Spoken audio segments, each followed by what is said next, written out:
Tiesitkö, että kehosi ei ole riippuvainen pelkästään sokerista? Se osaa vaihtaa moottoria ja polttaa rasvaa energiaksi.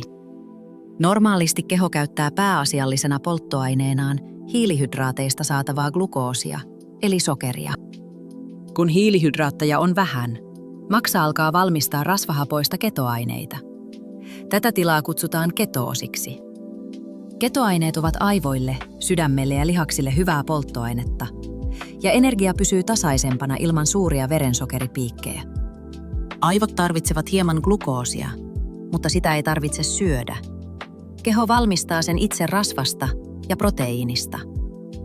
Ravinnon hiilihydraatit eivät siis ole aivoille välttämättömiä. Siksi ketoosi ei ole vain laihdutuskeino. Moni kokee vakaamman energian, paremman keskittymisen ja vähemmän makean himoa. Avain on vähentää hiilihydraatteja ja suosia laadukkaita rasvoja ja proteiinia. Myös ateriarytmi, liikunta ja uni tukevat siirtymää. Ravitsemuksellinen ketoosi on eri asia kuin diabeteksen ketoasidoosi, joka on hätätilanne. Ketoosi ei silti sovi kaikille. Jos sinulla on sairaus tai lääkitys, keskustele ammattilaisen kanssa ennen ruokavaliomuutoksia. Lue lisää ketogeenisestä ruokavaliosta osoitteessa goodlife.fi.